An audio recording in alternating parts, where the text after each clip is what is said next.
grand malade. Pourquoi pleurez-vous, madame?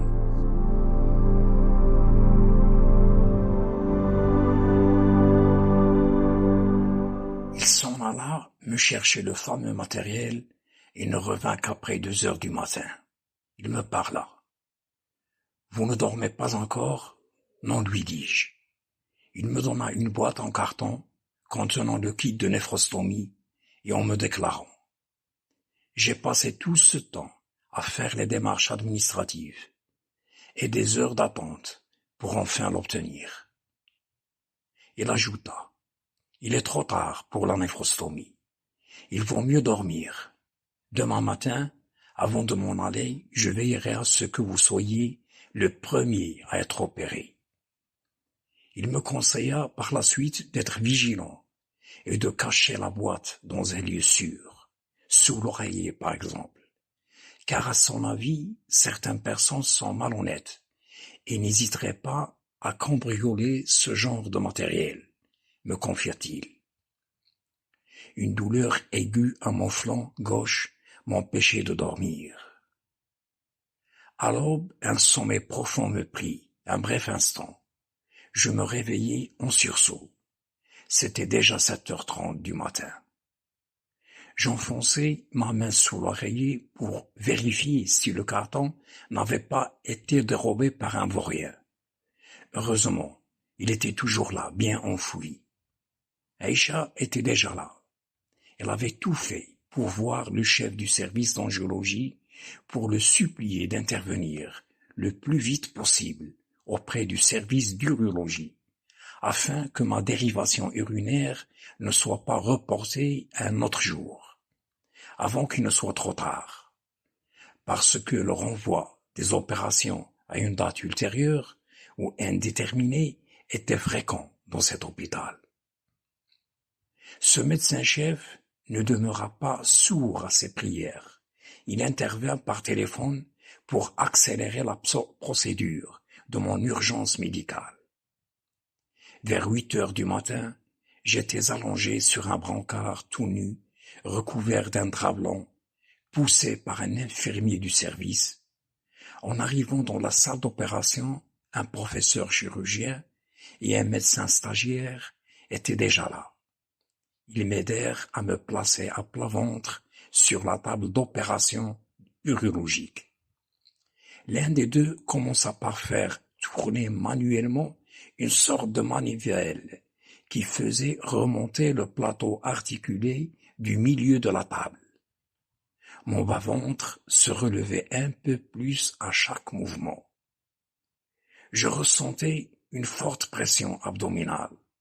J'étais comme suspendu vers le haut par le ventre, ce qui m'avait causé des nausées effroyables. Le chirurgien me parlait ainsi: c'est très bien, vous n'avez pas vomi, ça veut dire que vous n'avez rien mangé. Depuis pas mal de temps déjà, lui répondis-je. Ensuite, il se mettait à montrer au stagiaire l'endroit précis de mon rein gauche, en palpant avec sa main la partie arrière relevée de mon abdomen. Voici le rein, lui disait-il. Puis l'un d'eux versa sur l'endroit localisé une quantité de bétadine avec son odeur iodée caractéristique.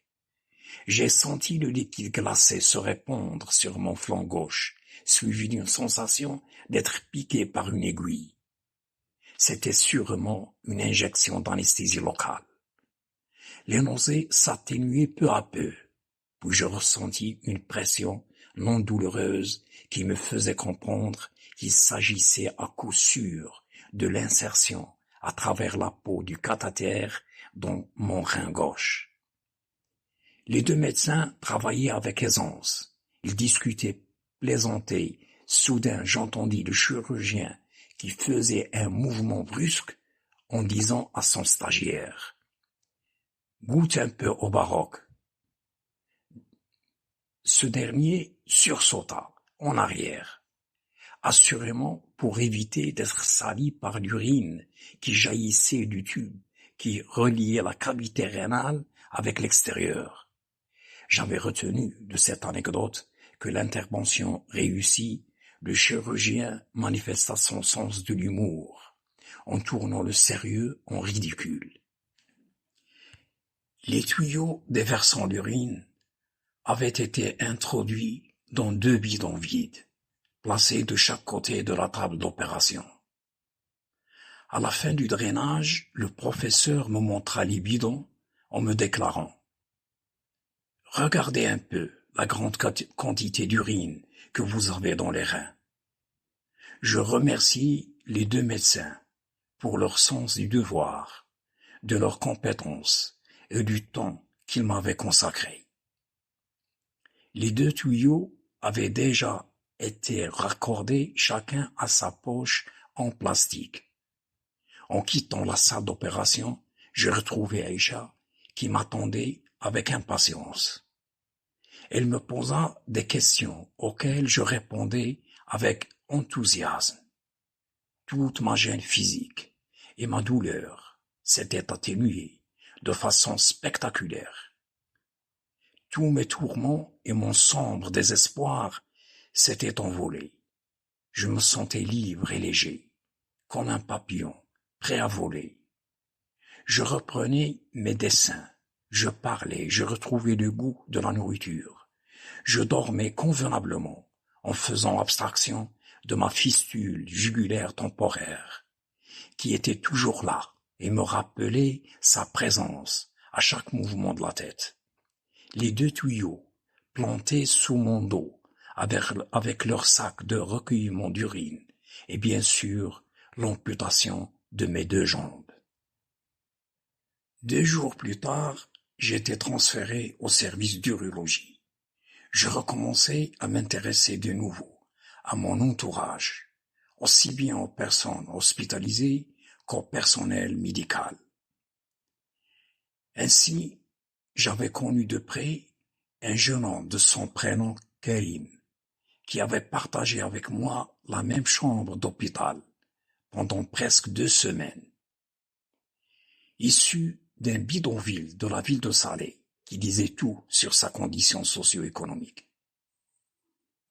Il souffrait d'une maladie urinaire et dont je n'avais aucune idée.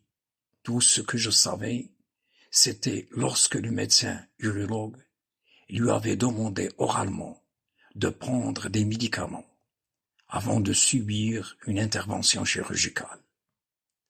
C'était l'infirmière qui lui avait délivré un papier en carton sur lequel étaient imprimés les médicaments en question et il lui fallait les acheter dans une pharmacie privée en dehors de l'hôpital.